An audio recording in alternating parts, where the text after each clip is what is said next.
गुजरात के वडोदरा में हरनी झील में नाव पलटने से 14 स्कूली बच्चे और 2 टीचरों की मौत हो गई है। यह हादसा पेश आया एक नाव में जो कि निजी नाव थी जिसमें बच्चे सवार थे और बताया जा रहा है कि तादाद से ज्यादा इस नाव में बच्चे थे और इस हादसे को लेकर पीएम मोदी ने भी अफसोस का इजहार किया है। कश्ती में गुंजाइश से ज्यादा बच्चे सवार थे। यही नहीं, सभी स्टूडेंट्स को सेफ्टी गार्ड्स भी नहीं पहनाया गया था। सभी बच्चे पिकनिक पर गए हुए थे।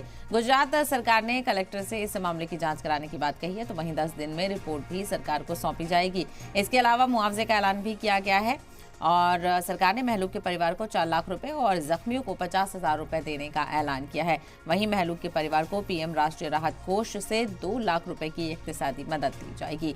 तो इस हादसे के बाद कोहराम देखने को मिला और वहीं पीएम मोदी ने भी हादसे पर दुख का इजहार किया और साथ ही साथ जांच का हुक्म भी दिया गया है।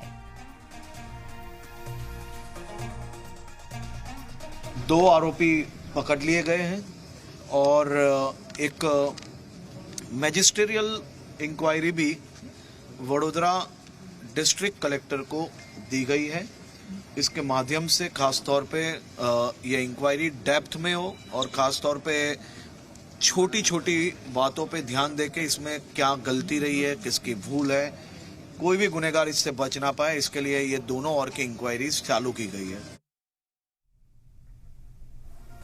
तो आपने देखा किस तरह से यह हादसा पेश आया और इस हादसे को लेकर मुल्क भर में गम का इजहार किया जा रहा है। पीएम मोदी ने भी इस हादसे पर अफसोस का इजहार किया और साथ ही साथ राहत रसानी के लिए भी जो इमदादी रकम है उसका भी ऐलान कर दिया गया है और साथ ही साथ जांच के भी हुक्म दिए गए हैं।